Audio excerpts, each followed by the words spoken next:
আপনাদের সামনে আজকে আলোচনা করব ইসলামের অন্যতম একটি বিধান কোরবানির গুরুত্ব, তাৎপর্য, ফজিলত সম্পর্কে। আল্লাহ রাব্বুল আলামিন মহাগ্রন্থ আল কোরআনের সূরাতুল হজের 37 নম্বর আয়াতে অত্যন্ত চমৎকার করে ব্যাপারে আলোচনা করেছেন। আল্লাহ রাব্বুল আলামিন বলেন, লা ইয়ানালাল্লাহু লুহুমুহা ওয়ালা দিমাউহা ওয়ালাকিন ইয়ানালুত তাকওয়া মিনকুম। আল্লাহ রাব্বুল আলামিন বলেন, তোমরা যে আমি আল্লাহ রাব্বুল আলামিনের নামে কুরবানি করো, পশু জবাই করো, এই পশু জবাইয়ের পরে গোশত রক্ত আমি আল্লাহর দরবারে পৌঁছে না, আমি আল্লাহর দরবারে পৌঁছানো হয় না, বরং পৌঁছানো হয় তোমাদের অন্তরে যে তাকওয়া, সেই তাকওয়ায় আমি আল্লাহর দরবারে পৌঁছে যাই। জোরে বলেন সুবহানাল্লাহ। এবার আল্লাহ রাব্বুল আলামিন বলছেন, আল্লাহ রাব্বুল আলামিন বাহিরেরটা নেন না মনের ভিতরেরটা নেন? কি বলেন, ঠিক কিনা? আপনার মনের ভিতরে কি আছে? গোশত খাওয়ার নিয়তে আপনি কোরবানি করছেন না আল্লাহ রাব্বুল আলামিনের হুকুম পালনের জন্য, আল্লাহকে খুশি করার জন্য কোরবানি করছেন?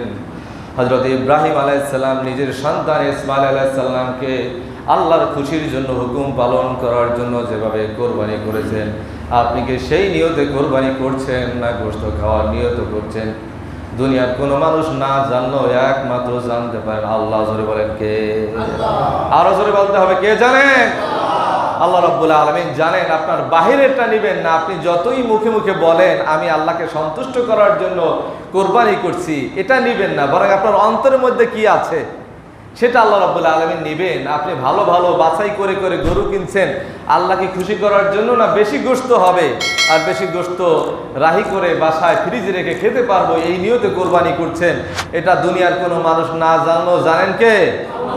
সুতরাং সে আল্লাহ মনেরটা নেবেন, বাহিরেরটা। আল্লাহ রাব্বুল আলামিন অন্য আয়াতে বলেছেন, ইন্নামা আকরামাকুম ইনদাল্লাহি আতকাকুম। তোমাদের মধ্যে আল্লাহ রাব্বুল আলামিনের কাছে ওই ব্যক্তি সম্মানিত, ওই ব্যক্তি মর্যাদাবান, ওই ব্যক্তি সবচেয়ে ভালো, যেই ব্যক্তি তাকওয়ার দিক থেকে সবচেয়ে ভালো। জোরে বলেন সুবহানাল্লাহ। যে বেশি তাকওয়াবান, মুত্তাকি, যার অন্তরে আল্লাহর ভয় বেশি আছে, আল্লাহর কাছে ওই ব্যক্তি মর্যাদাবান। জোরে বলেন সুবহানাল্লাহ। আমাদের এলাকায় অনেক ধরনের লোক আছে, কেউ ম্যাজিস্ট্রেট আছে, কেউ টিওনো আছে, কেউ ডিসিএ, ডিসিএসপি আছে, আবার এক নিম্ন শ্রেণীর লোক আমাদের সমাজে আছে। তো এখন কেউ দোকান দেয়, কেউ ব্যবসা বাণিজ্য করে, কেউ রিক্সা চালায়, কেউ ভ্যান চালায়। এখন এই যে আমি যেই ক্রাইটেরিয়ার লোকগুলোর কথা বললাম, এদের মধ্যে যে ম্যাজিস্ট্রেট সে বোধহয় আল্লাহর কাছে বেশি প্রিয়। কি বলেন? আল্লাহর কাছে বেশি মর্যাদাবান। কোরআনের আয়াতের আলোকে আমরা দেখতে পাই, একজন রিক্সাওয়ালাও যদি তার অন্তরে আল্লাহর ভয় থাকে, তাহলে ওই এসপি সাহেবের চেয়ে রিক্সাওয়ালার মর্যাদা আল্লাহর কাছে অনেক বেশি। আল্লাহ সেটাই বলছেন যে তাকওয়ার গুরুত্ব দিচ্ছেন এখানে। আল্লাহ বলছেন একদিকে যে তোমাদের গোশত রক্ত আল্লাহর কাছে পৌঁছে না, তোমাদের অন্তরে যে তাকওয়া, সেই তাকওয়াটা আল্লাহর কাছে পৌঁছে। আর একদিকে আল্লাহ বলছেন যে আল্লাহর কাছে ওই ব্যক্তি বেশি সম্মানিত, যেই ব্যক্তি সবচেয়ে বেশি তাকওয়াবান। সুবহানাল্লাহ। এরপরে আল্লাহ রাসূল বলেছেন, ইন্নাল্লাহা লা ইয়ানজুরু ইলা সুওয়ারিকুম ওয়া আমওয়ালিকুম। নিশ্চয়ই আল্লাহ রাব্বুল আলামিন মানুষের চেহারার দিকে তাকান না এবং তার সম্পদও দেখেন না, ওয়ালাকিন ইয়ানজুরু ইলা কুলুবিকুম ওয়া নিয়াতিকুম, বরং আল্লাহ তাআলা তার অন্তরের দিকে তাকান। অন্য হাদিসে আছে আমালিকুম, অথবা তার আমলের দিকে তাকান। তাহলে আল্লাহ দেখেন মানুষের অন্তর, নিয়ত এবং তার আমল, এই দুটো জিনিস দেখেন। কি বলে দেখে না? তাতে তার চেহারা যতই কুৎসিত হোক আর সে যতই গরিব হোক না কেন, তার নিয়ত যদি ভালো হয় আর আমল যদি ভালো হয়, ওই ব্যক্তি আল্লাহর কাছে সবচেয়ে বেশি প্রিয়। জোরে বলেন সুবহানাল্লাহ। সুতরাং সম্পদের অহংকার করে কোনো লাভ নাই, তারপরে শরীরের চেহারার বাহাদুরি দেখিও কোনো লাভ নাই। এগুলো কিছুই কাজে লাগবে না। আপনি ইন্তেকাল করেন, কবরে যাবেন, আপনার সম্পদ সব চলে যাবে, আপনার চেহারা সুরা সব ভেঙে ভেঙে পচে গলে পড়ে যাবে। এগুলোর বড়াই দেখে কোনো লাভ নাই। আপনি বড়াই দেখাবেন আমল নিয়ে এবং অন্তরের নিয়ত নিয়ে। কি বলে ডেকে না ভাইয়ের আমার, বন্ধুরা আমার, আল্লাহ নবী জনাবে মুহাম্মদ রাসূলুল্লাহ সাল্লাল্লাহু আলাইহি ওয়াসাল্লামকে সাহাবীরা জিজ্ঞেস করেছিলেন, ইয়া রাসূলুল্লাহ, ইয়া হাবিবাল্লাহ, কুরবানি কি জিনিস? ইবনে মাজাহ এই হাদিসটি এনেছে। আল্লাহ নবী বললেন, হিয়া সুন্নাতু মিল্লাতি হুয়া সুন্নাতু আবিকুম ইব্রাহিম, এটা হচ্ছে তোমাদের পিতা হযরত ইব্রাহিম আলাইহিস সালামের সুন্নাত। কুরবানি কার সুন্নাত? কুরবানি আসলে কার কথা মনে পড়ে যায়? হযরতে ইসমাঈল আলাইহিস সালাম এবং হযরত ইব্রাহিম আলাইহিস সালামের কথা মনে পড়ে যায়। আল্লাহ রাসূলের কাছে জিজ্ঞেস করা হলো, ইয়া রাসূলুল্লাহ, ইয়া হাবিবাল্লাহ, এই কুরবানি করলে আমাদের ফায়দা কি?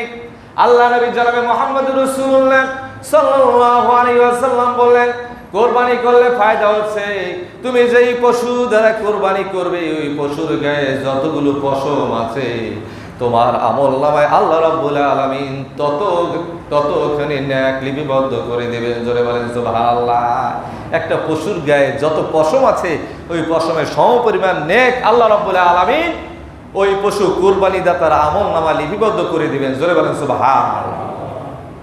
অন্য হাদিসে এসেছে আল্লাহ রাসূল সাল্লাল্লাহু আলাইহি ওয়াসাল্লাম বলেছেন, কুরবানির দিন পশু জবাই অর্থাৎ রক্ত প্রবাহিত করার চেয়ে উত্তম আমল, উত্তম ইবাদত আল্লাহর কাছে আর কিছুই নাই। জোরে বলেন সুবহানাল্লাহ। আল্লাহ নবী অন্য হাদিসে বলেছেন, কুরবানি যখন করা হয়, কোন পশু যখন জবাই করা হয়, যেই ব্যক্তির নামে, যেই ব্যক্তির পক্ষ থেকে কোরবানি দেওয়া হবে, ওই ব্যক্তি যখন দাঁড়িয়ে থাকবে কিংবা ওই ব্যক্তি যখন কোরবানির পশু জবাই করার কারণে রক্ত প্রবাহিত হবে, রক্তগুলো মাটিতে গড়িয়ে পড়ার আগেই আল্লাহ রাব্বুল আলামিন ওই ব্যক্তির জীবনের গুনাহগুলো মাফ করে দিবে। আবার আল্লাহ নবী কোরবানি না দেওয়ার শাস্তি কি সে সম্পর্কে আল্লাহ নবী ভয়াবহ কথা বলেছেন। আল্লাহ নবী বলেছেন, যারা কোরবানির সামর্থ্য থাকার পরেও কোরবানি দিল না, আল্লাহ নবী বলেছেন, সাবধান সাবধান, তারা যেন আমার ঈদগাহের ময়দানে নামাজ পড়তে না আসে। জোরে বলেন নাউযুবিল্লাহ। কত বড় একটা কথা আল্লাহ নবী বলছেন, ঈদগাহের ময়দানে যেন তারা না আসে যাদের সামর্থ্য থাকার পরও কোরবানি করলো না।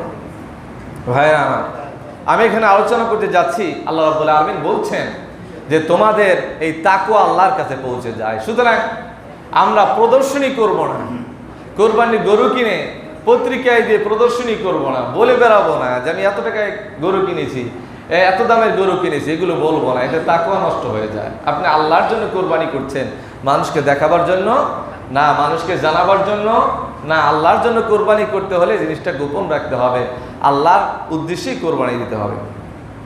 তাহলে বোঝা গেল, যার অন্তরে তাকওয়া আছে তার কোরবানি আল্লাহর দরবারে কবুল হবে। যার অন্তরে তাকওয়া নাই, সে যদি 5 লক্ষ টাকা দামের গরু কোরবানি দেয়, তার কোরবানি 4 আনা পয়সার দামও আল্লাহর কাছে নাই। কি বলেন ঠিক না? তার কোরবানি আল্লাহর দরবারে কবুল হবে না। আপনি কোরবানি দিচ্ছেন, ফজরের নামাজটাই আপনি পড়েন নাই, তাহলে আপনার কিসের তাকওয়া আছে? আপনি কোরবানি দিচ্ছেন, রমজান মাসে রোজা আপনি রাখেন নাই, 5 ওয়াক্ত নামাজ পড়েন না, হালাল হারাম বাঁচেন না, আপনি ছেলে মেয়েকে পর্দা করান না, এরপরে আপনি মিথ্যা কথা বলেন, আপনার অন্তরে আল্লাহর তাকওয়া বলতে কিছুই নাই, আর আপনি কোরবানি দিচ্ছেন, আপনার অন্তরে তাকওয়া না থাকলে তো এই কোরবানি আল্লাহর দরবারে কবুল হবে না। কোরবানি আল্লাহর দরবারে কবুল হওয়ার প্রথম শর্ত হচ্ছে তার অন্তরে তাকওয়া থাকা। তাকওয়া মানে কি?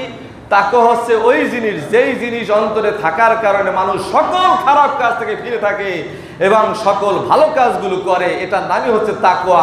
এই তাকওয়ার গুণ যাদের অন্তরে আছে কেবল তাদেরই কোরবানি আল্লাহর দরবারে কবুল হবে। জোরে বলেন সুবহানাল্লাহ।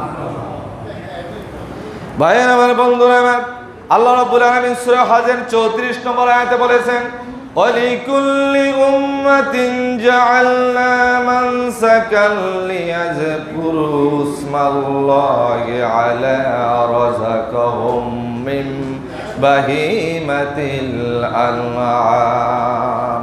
আল্লাহ রাব্বুল আলামিন বলছেন, আর আমি প্রত্যেক উম্মতের জন্য কোরবানি নির্ধারণ করে দিয়েছি, যাতে তাদেরকে রিজিক স্বরূপ যে সব চতুষ্পদ যন্ত্র দেওয়া হয়েছে, এই চতুষ্পদ যন্ত্র জবাইকালে আমি আল্লাহর নাম উচ্চারণ করতে পারে। জোরে বলেন সুবহানাল্লাহ। আমি এই কোরবানি আলোচনা করার সাথে সাথে কোরবানির শিক্ষাগুলো আপনাদের সামনে একে একে বলে দিচ্ছি। এই কোরবানির 1 নম্বর শিক্ষা হচ্ছে অন্তরে তাকওয়ার গুণ থাকতে হবে। তাকওয়া না থাকলে কোরবানি কবুল হবে না। তাকওয়া কি জিনিস আমি আগেই বলে দিয়েছি। আর এই দ্বিতীয় নম্বরের শিক্ষা হচ্ছে যে কোরবানি যেমন আল্লাহর নামে বা আল্লাহর জন্য দিতে হয়, তেমনি সকল ইবাদত আল্লাহর জন্যই করতে হয়। কি বলেন ঠিক কিনা? আপনি লেখাপড়া করবেন কার জন্য? বই লিখবেন কার জন্য? কবিতা লিখবেন কার জন্য? ইসলামী সঙ্গীত গাইবেন কার জন্য? এরপরে রাজনীতি করবেন কার জন্য? অর্থনীতি চালাবেন কার জন্য? সকল কিছু একমাত্র আল্লাহর জন্য হতে হবে। আপনি যেভাবে কোরবানি দেওয়ার সময় বলেন কুল ইন্না সলাতি ওয়া নুসুকি ওয়া মাহইয়ায়া ওয়া মামাতি লিল্লাহি রাব্বিল আলামিন। আল্লাহ রাব্বুল আলামিনের কাছে আমরা কোরবানি পশু জবাইয়ের সময় বলি ইন্না সলাতি, নিশ্চয়ই আমার নামাজ অর্থাৎ আমার শারীরিক ইবাদত, অনুসুকি আমার কুরবানি অর্থাৎ আমার আর্থিক ইবাদত, অমাহিয়ায় আমার জীবন, অমামাতি এবং আমার মরণ লিল্লাহি রাব্বিল আলামিন একমাত্র আল্লাহর জন্য। জোরে বলেন কার জন্য? আমার জীবন কার জন্য? আমার মৃত্যু কার জন্য? আমার নামাজ কার জন্য? আমার কোরবানি কার জন্য? এখানে এই কোরআনের আয়াত দ্বারা এটাই বুঝালাম আমরা সবাই যা কিছু করি কার জন্য করি? আল্লাহর জন্য করি। সুতরাং জীবনের যা কিছু হবে সব কিছু কার জন্য করতে হবে? জোরে বলতে হবে কার জন্য? আল্লাহর জন্য করতে হবে। কোরবানি যেমন আল্লাহর জন্য করি, সকল ইবাদত আল্লাহর জন্য করতে হবে। যদি সকল ইবাদত আল্লাহর জন্য আপনি করতে না পারেন তাহলে কোরবানিও আল্লাহর দরবারে কবুল হবে না। কারণ কোরবানি তো একটা ওয়াজিব কাজ, কিন্তু ফরজ কাজগুলো যদি আল্লাহর জন্য করতে না পারেন এই কোরবানিও আল্লাহর দরবারে কবুল হবে না। কি বলেন ঠিক কিনা? সুতরাং এই কোরবানির একটা বিশাল ইতিহাস রয়েছে। কোরবানি এখন আমাদের এই উম্মতের উপরে নতুন ওয়াজিব না। কোরবানি আমাদের আদি পিতা হযরতে আদম আলাইহিস সালাতু ওয়াস সালামের থেকে এই কোরবানি চলে এসেছে। হযরতে আদম আলাইহিস সালাম যখন এই পৃথিবীতে এসেছেন তখন তার কোনো সন্তান ছিল? একমাত্র বিবি হাওয়া এবং আদম আলাইহিস সালাম ছাড়া আর কেউ ছিল না। ওই সময় হযরতে হাওয়া আলাইহিস সালামের গর্ভে একবারে একসাথে দুটো সন্তান জন্মগ্রহণ করত, একটি ছেলে একটি মেয়ে। এভাবে জোড়ায় জোড়ায় জন্মগ্রহণ করতো, একটি ছেলে একটি মেয়ে। আল্লাহর হুকুমই হতো, কারণ দুনিয়ায় তো মানুষের বিস্তার ঘটাতে হবে, বিবাহ শাদী করাতে হবে। আর এভাবে ছেলে মেয়ে জন্মগ্রহণ না করলে বিবাহ শাদী হবে না, মানুষের বিস্তার ঘটবে না পৃথিবীতে। এই জন্য আল্লাহ রাব্বুল আলামিন এই সিস্টেম চালু করলেন, একসাথে এক ছেলে এক মেয়ে হতো। এবং হযরত আদম আলাইহিস সালামের শরীয়ত ছিল, ওই সময় তো অন্য কোনো মানুষ ছিল না। শরীয়ত ছিল এই যে একসাথে যেই ছেলে মেয়ে জন্মগ্রহণ করত, আবার পরবর্তীতে আবার যে ছেলে মেয়ে জন্মগ্রহণ করত, এই প্রথমবার যে ছেলে মেয়ে জন্মগ্রহণ করলো এই ছেলের সাথে পরবর্তী যে জন্মগ্রহণ করলো মেয়ে তার সাথে বিবাহ বন্ধনে আবদ্ধ করে দেওয়া হতো। অর্থাৎ এক জোড়ার ছেলে আর এক জোড়ার মেয়ে, এক জোড়ার মেয়ে আর এক জোড়ার ছেলে। হযরত আদম আলাইহিস সালামের দুই ছেলে হাবিল এবং কাবিল। হাবিল এবং কাবিল এই দুইজন, হাবিল ছিল আল্লাহওয়ালা মুত্তাকি, কাবিলের অন্তরের ভিতরে আল্লাহর ভয় কম ছিল। এখন হাবিলের সাথে যেই কন্যা সন্তানটি জন্মগ্রহণ করেছে সে ছিল একটু কালো, দেখতে তেমন ভালো না। আর কাবিলের সাথে যেই কন্যা সন্তানটি জন্মগ্রহণ করেছিল সে ছিল সুন্দরী, দেখতে খুব ভালো। শরীয়তের বিধান মোতাবেক হাবিলের সাথে ওই সুন্দরী মেয়ের বিবাহ বন্ধনে আবদ্ধ হওয়ার কথা, আর কাবিলের সাথে হাবিলের সাথে যেই মেয়েটি জন্মগ্রহণ করেছে তার সাথে বিবাহ বন্ধনে আবদ্ধ হওয়ার কথা। হযরতে আদম আলাইহিস সালাম ঘোষণা করলেন হাবিলের সাথে এই মেয়েকে বিবাহ দিতে হবে আর কাবিলের সাথে এই মেয়েকে। হাবিল আল্লাহর হুকুম মেনে নিলেন, কিন্তু কাবিল আল্লাহর হুকুম মেনে নিলেন না। কি গন্ডগোল বাজলো? কাবিল বলছে যে হাবিলের সাথে যেই মেয়ে জন্মগ্রহণ করেছে ও হচ্ছে কালো, দেখতে ভালো না, বরং আমি তাকে বিবাহ করবো না, বরং আমার সাথে যেই মেয়ে জন্মগ্রহণ করেছে যেই বোন তাকে আমি বিবাহ করব। আল্লাহ রাব্বুল আলামিনের পক্ষ থেকে এই বিধান আসলো। আল্লাহ রাব্বুল আলামিন সেই কথা সূরা মায়েদার 27 নম্বর আয়াতে বললেন وَأَتْلُ عَلَيْهِمْ نَبَأَ ابْنَ آدَمَ بِالْحَقِّ إِذْ قَرَّبَا قُرْبَانًا فَتُقَبَّلَ مِنْ أَحَدِهِمَا وَلَمْ يُقْبَلْ মিন আখর। আল্লাহ রাব্বুল আলামিন বললেন, হে নবী আপনি মানুষদেরকে জানিয়ে দেন হযরত আদম আলাইহিস সালামের সেই ঘটনা, যখন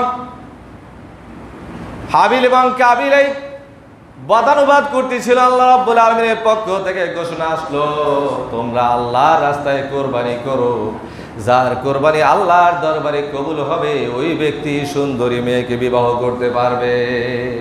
আল্লাহ একটা ফয়সালা দিয়ে দিলেন।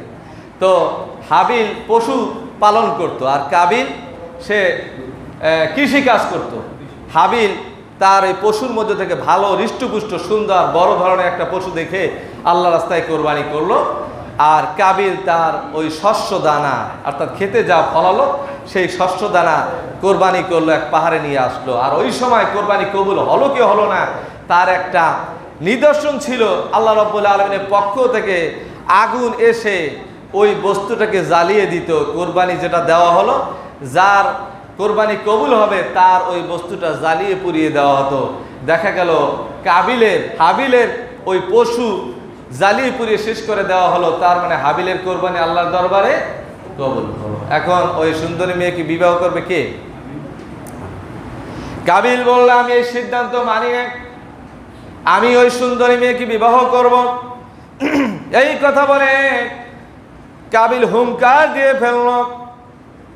সে বলল, ক্বালা লা আকতুলান্নাকা, আমি অবশ্যই তোমাকে হত্যা করব। কাবিল বলল হাবিলকে, কাকে বলল? হাবিলকে বলল, যে কাবিলকে বলল আমি তোমাকে হত্যা করব, অবশ্যই তোমাকে হত্যা করব। হাবিল বলল, ক্বালা ইন্নামা ইয়াতাকাব্বালুল্লাহু মিনাল মুত্তাকিন। হাবিল বলল, নিশ্চয়ই আল্লাহ তাআলা মুত্তাকিনদের কোরবানি কবুল করে নেন। জোরে বলেন সুবহানাল্লাহ। তাহলে এই আয়াত আছে কি, যারা মুত্তাকি তাদের কোরবানি আল্লাহর দরবারে কবুল হবে। হাবিল ছিল মুত্তাকি ব্যক্তি, এই জন্য হাবিলের কোরবানি আল্লাহর দরবারে কবুল হয়েছে। কাবিল মুত্তাকি ছিল না, এই জন্য কাবিলের কোরবানি আল্লাহর দরবারে কবুল। ভাইয়ের আমার, বন্ধুরা আমার, সুতরাং এই আয়াত থেকে আমরা এটাই শিক্ষা পেলাম। 3 নম্বরের শিক্ষা হলো তাকওয়া ভিত্তিক ইবাদত আল্লাহর দরবারে কবুল হয়। যে ইবাদতের মধ্যে তাকওয়া থাকে না, আল্লাহর ভয় থাকে না, সেই ইবাদত আল্লাহর দরবারে কবুল হয় না। নামাজ পড়লেন, নামাজের ভিতরে খুশুখুজু নাই, আল্লাহর ভয় নাই, তাকওয়া নাই। নামাজে দাঁড়িয়ে মাথা চুলকালেন, টুপি ঠিক করলেন, জামা ঠিক করলেন, এদিক ওদিক খেয়াল করলেন, এই যে আল্লাহর ভয় আপনার অন্তরে নাই, এরকম নামাজ পড়লে আল্লাহর দরবারে কবুল হবে নাকি? জোরে বলেন, কবুল হবে নাকি? হবে না। রোজা রাখলেন, আল্লাহর জন্য রাখলেন না, মানুষকে দেখালেন আমি রোজাদার, মানুষ রোজাদার বলবে এই জন্য রোজা রাখলেন, আল্লাহর দরবারে রোজা কবুল হবে না। তাহলে এখান থেকে 3 নম্বরের শিক্ষা পাইলাম, তাকওয়া ভিত্তিক যে কোনো ইবাদতই আল্লাহর দরবারে কবুল হবে, আর তাকওয়া ছাড়া কোনো ইবাদতই আল্লাহর দরবারে কবুল হবে না। হযরতে ইব্রাহিম আলাইহিস সালাম আল্লাহর রাস্তায় কোরবানি করলেন কাকে? হযরতে ইসমাইল আলাইহিস সালাম। হযরতে ইব্রাহিম আলাইহিস সালাম তিনি আল্লাহর রাস্তায় বড় বড় 9টি কোরবানি দিয়েছেন। জবাই করার নাম কোরবানি না, ত্যাগ করার নাম কোরবানি, স্যাক্রিফাইস, ত্যাগ। যে কোনো জিনিস আল্লাহর রাস্তায় দিয়ে দেয়, এটার নাম কোরবানি। আপনি সম্পদ দিতে পারেন, নিজের জীবন দিতে পারেন, আল্লাহর দ্বীনকে বিজয়ী করার জন্য আল্লাহর রাস্তায় জিহাদ করতে গিয়ে জীবন চলে গেল, আপনি আপনার জীবনটাকে আল্লাহর রাস্তায় ত্যাগ করে দিলেন, এটা একটা কোরবানি। হযরত ইব্রাহিম আলাইহিস সালাম এভাবে অনেকটা কোরবানি করলেন আল্লাহর দরবারে, বড় বড় 9টা কোরবানি, সব কোরবানি আল্লাহর দরবারে কবুল হয়েছিল। সুবহানাল্লাহ। তার মধ্যে একটা হলো নমরুদ অগ্নিকুণ্ড বানিয়েছিল, ইব্রাহিম আলাইহিস সালাম ভয় না করে অগ্নিকুণ্ডের মধ্যে ঝাঁপ দিয়েছিলেন, এটা একটা কোরবানি ছিল কিনা? বিবি হাজেরাকে ছোট শিশু ইসমাঈল আলাইহিস সালামকে নিয়ে একেবারে অরণ্য জায়গায়, যেখানে কোনো মানব দানব নাই, খাবার নাই, জঙ্গল, যেখানে হিংস্র প্রাণী তাদেরকে আক্রমণ করতে পারে, এমন জায়গায় আল্লাহর হুকুমে নিয়ে আসতেন। এটা একটা পরীক্ষা ছিল কি ছিল না? এরকম 9টা পরীক্ষা দিয়েছিলেন, তার মধ্যে অন্যতম পরীক্ষা হচ্ছে হযরতে ইসমাঈল আলাইহিস সালামকে কোরবানি করা। জোরে বলেন সুবহানাল্লাহ। হযরত ইব্রাহিম আলাইহিস সালামকে আল্লাহ রাব্বুল আলামিন স্বপ্নে দেখালেন, পরীক্ষা করবেন আল্লাহ তাআলা, যে ইব্রাহিম আলাইহিস সালাম আমাকে বেশি ভালোবাসেন, আমার হুকুমকে বেশি ভালোবাসেন, না তো সন্তানকে বেশি ভালোবাসেন? হযরত ইব্রাহিম আলাইহিস সালামের বয়স যখন 86 বছর, কত বছর? 86 বছর বয়সে সন্তান লাভ করার আকাঙ্ক্ষা থাকে মানুষের? কিন্তু আল্লাহ রাব্বুল আলামিনের কাছে চাইলেন, আল্লাহ 86 বছর বয়স আমার, তুমি তো আমাকে কোনো সন্তান দিলে না, আমাকে একটি সন্তান দাও। আল্লাহর কাছে বললেন, রব্বি হাবলি মিনাস সালিহিন, হে আল্লাহ তুমি আমাকে নেককার সন্তান দান করো। আমরা তো সন্তান আল্লাহকে চাইতে জানি না, আমরা বলি ছেলে দাও ছেলে দাও, মেয়ে দাও মেয়ে দাও। না, সন্তান চাইতে হবে। কোরআনে এই ভাষা শিখিয়ে দিয়েছেন, রব্বি হাবলি মিনাস সালিহিন, আল্লাহ তুমি আমাদেরকে নেককার সন্তান দান করো। এরপরে সন্তান হওয়ার পরে আল্লাহ তাআলা শিখালেন যে এই কথা বলো, রব্বানা হাবলানা মিন আজওয়াজিনা ওয়া যুররিয়াতিনা ওয়া কুররাতা আয়ুনি ওয়াজআলনা লিল মুত্তাকিনা ইমামা। হে আল্লাহ তুমি আমাকে এমন স্ত্রী দান করো, এমন সন্তান দান করো যে সন্তান দেখলে পরে নেককার বান্দাদের চক্ষু শীতল হয়ে যায়। জোরে বলেন সুবহানাল্লাহ। এভাবে সন্তানের জন্য দোয়া করতে হবে।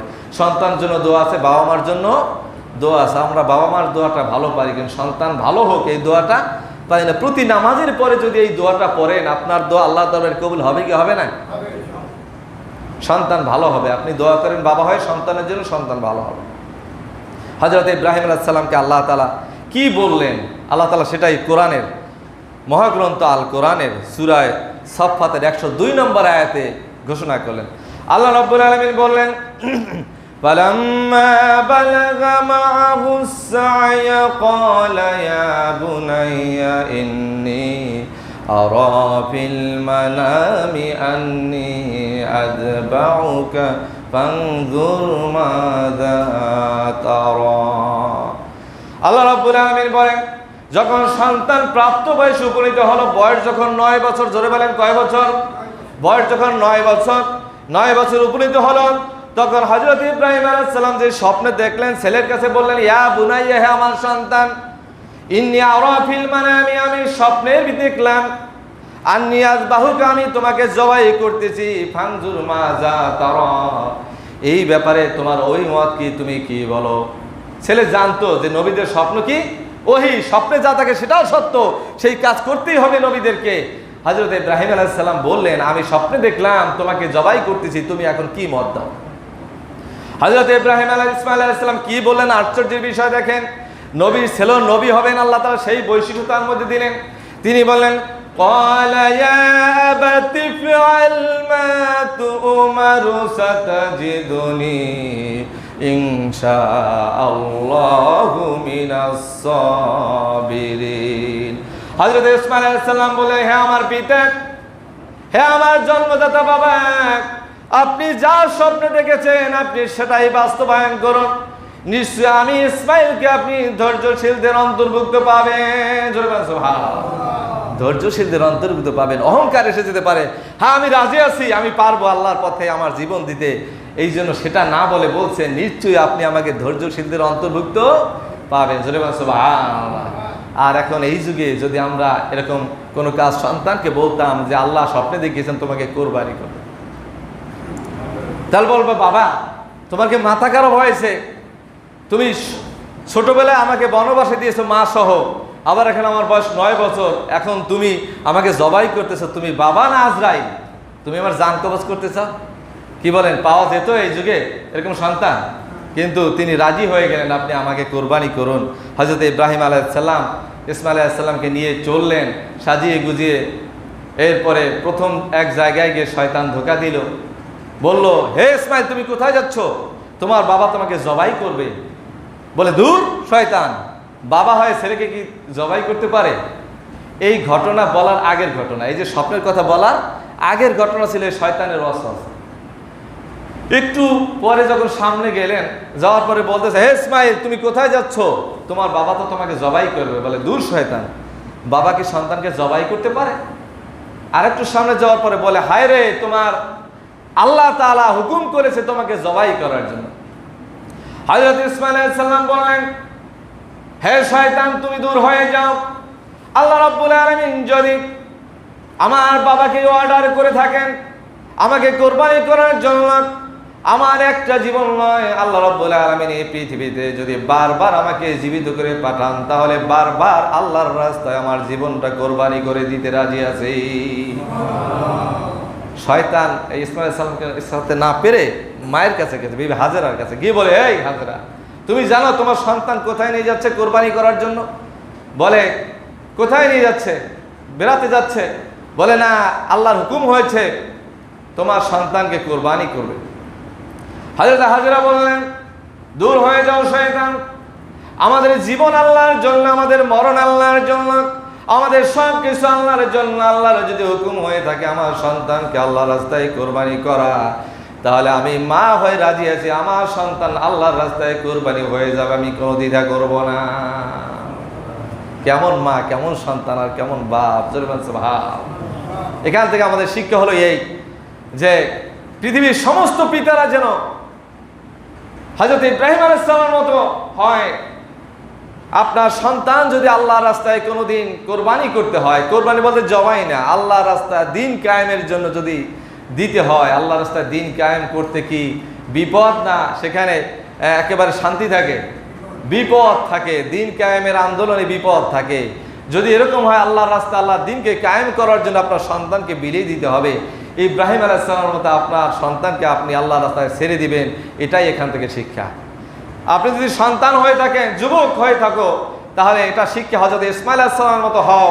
ইসমাঈল আলাইহিস সালাম যেভাবে নিজের জীবনটাকে বিলিয়ে দিতে দ্বিধা করে নাই, তোমরা তোমাদের জীবনটাকে আল্লাহর দিন কায়েম করার জন্য, কোরআনের রাজকে আল্লাহর জমিনে প্রতিষ্ঠিত করার জন্য তোমাদের জীবন দরকার হলো, আল্লাহর রাস্তায় জীবন দিতে দ্বিধা করো না। জোরে বলেন সুবহানাল্লাহ।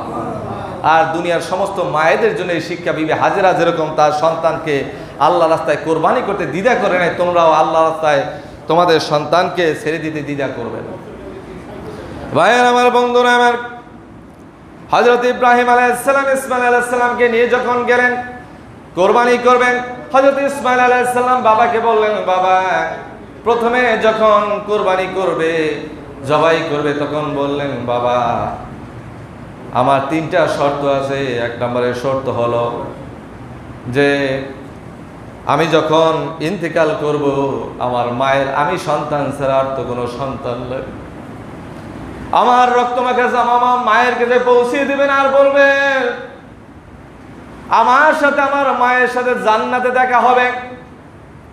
2 নম্বরের শর্ত হলো আপনি আমার হাত পা গুলো ভালোভাবে বেঁধে নেবেন, কারণ যখন আপনি আমাকে জবাই করবেন, কষ্টের কারণে আমার হাত পা আপনার গায়ে লেগে যেতে পারে, বেয়াদবি হয়ে যেতে পারে, এই জন্য হাত পায়ের বাঁধন ভালো করে বেঁধে নেবেন।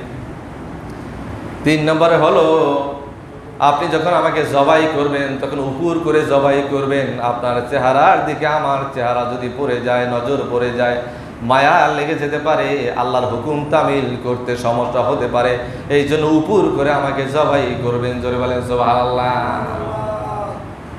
এরপরে আবার ইসমাইল বললেন, না না বাবা, আমার হাত পায়ের বাঁধন আপনি বাঁধবেন না। হযরত ইব্রাহিম আলাইহিস সালাম বললেন, কারণটা কি? অন্য কোনো মতলব আছে নাকি? হাত পা বাঁধতে একবার বললে আবার হাত পা বাঁধতে নিষেধ করলে?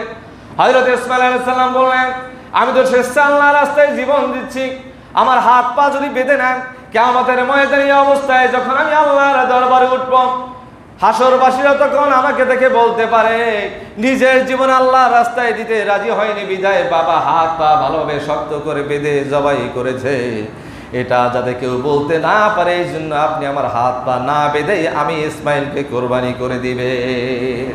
হযরত ইসমাইল আলাইহিস সালামকে উপর করে শোয়া জবাই করেছে। আল্লাহ রাব্বুল আলামিন অর্ডার করলেন ওই চাকুকে। কাকে অর্ডার করলেন? যে খবরদার চাকু আমার অর্ডার ছাড়া হযরত ইসমাঈল আলাইহিস সালামের একটা পশম পর্যন্ত কাটবে না। জোরে বলেন সুবহানাল্লাহ। হযরত ইব্রাহিম আলাইহিস সালাম বারবার চেষ্টা করছেন, পারছেন না, রাগ করে পাথরের উপর আঘাত করলেন, আল্লাহর হুকুমে পাথর দ্বিখণ্ডিত হয়ে গেল। জোরে বলেন সুবহানাল্লাহ। হযরত ইসমাঈল আলাইহিস সালাম বলেন, বাবা আপনি বোধহয় চক্ষু খুলে আমাকে জবাই করছেন, মায়া লাগে আমার দিকে নজর পড়লে, এই জন্য বোধ হয় আপনি হাত শিথিল হয়ে আসে, কাটতে পারেন না, আপনি চোখ একটু ভালোভাবে বেঁধে তারপর আমাকে জবাই করেন। জোরে বলেন সুবহানাল্লাহ। হযরত ইব্রাহিম আলাইহিস সালাম চক্ষু বেঁধে এরপরে জবাই যখন করতে লাগলেন, তখন আল্লাহর হুকুম করলেন, হযরতে জিবরাইল আলাইহিস সালাম সহ আকাশের ফেরেশতারা এই দৃশ্য দেখে কাঁদতে কাঁদতে হয়রান হয়ে গেলেন। ফেরেশতারা বলেন, রব্বুল আলামিন এটা তোমার কেমন খেলা, কেমন পরীক্ষা, বাবা হয়ে ছেলেকে জবাই করতেছে আর তুমি এই দৃশ্য কিভাবে দেখো? আল্লাহ রাব্বুল আলামিন বললেন, আমি ইব্রাহিম আলাইহিস সালামকে পরীক্ষা করতেছি।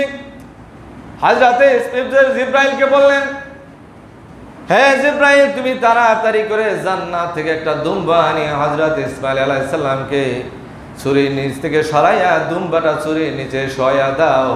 আমার ইসমাইলের পরিবর্তে দুম্বা কোরবানি হয়ে যাবে, এতে হযরত ইব্রাহিম আলাইহিস সালামের কোরবানি হয়ে যাবে।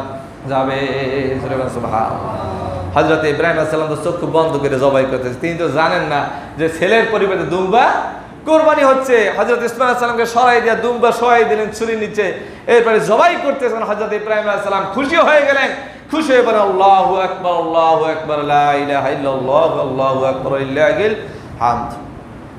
আল্লাহ রাব্বুল আলামিন ঘোষণা করলেন সূরা সাফফাতের 104 নম্বর আয়াতে বললেন, ওয়ানাদাইনাহু আইয়া ইব্রাহিম ফাকাদ সাদ্দাকতার রুয়া ইন্না কাযালিকা নাজজিল মুহসিনিন। আল্লাহ রাব্বুল আলামিন বললেন, হে ইব্রাহিম, তুমি তোমার স্বপ্নকে পূরণ করেছ, স্বপ্নকে সত্যে পরিণত করেছ। নিশ্চয়ই আমি এভাবে কিয়ামত পর্যন্ত মুহসিনদেরকে নাজাত দিব। আর আল্লাহ তাআলা এরপরে বললেন, ইন্না হাযা লাহুল বালাউল মুবিন, এটা ছিল হযরত ইব্রাহিম আলাইহিস সালামের জন্য সবচেয়ে বড় পরীক্ষা। আর আল্লাহ তাআলা এরপরে বললেন, ওয়াফাদাইনাহু বিযাবহিন আযীম। আর হযরত ইব্রাহিম আলাইহিস সালামের এই স্বপ্ন পূরণ করার জন্য আমি এক মহান পশু কুরবানির মাধ্যমে হযরত ইব্রাহিম আলাইহিস সালামের স্বপ্ন পূরণ করলাম এবং হযরত ইব্রাহিম আলাইহিস সালামের এই স্বপ্নকে সত্যে পরিণত করলাম। জোরে বলেন সুবহানাল্লাহ। সম্মানিত হাজিরিন, এই কুরবানির যে শিক্ষা, এই শিক্ষা আমাদের গ্রহণ করতে হবে। আমরা মনের পশুকে আগে কুরবানি করব, এরপরে বাহিরের পশু কুরবানি করব। মনের পশুকে জিয়ে রেখে, মনের পশুত্বকে জাগ্রত রেখে এরপরে বাহিরের এই প্রতীকী পশু জবাই করার মধ্যে কোনো ফায়দা নাই। আল্লাহ তাআলা বলতে চান, তুমি মনের বাহিরের পশু যেভাবে কোরবানি করে দিলে, তো মনের ভিতরে যে পশুত্ব আছে সেই পশুত্বকে কোরবানি করবে। আল্লাহ রাব্বুল আলামিন আজকের আলোচনার আলোকে আমাদেরকে আমল করার তৌফিক দান করুন বলে আমিন।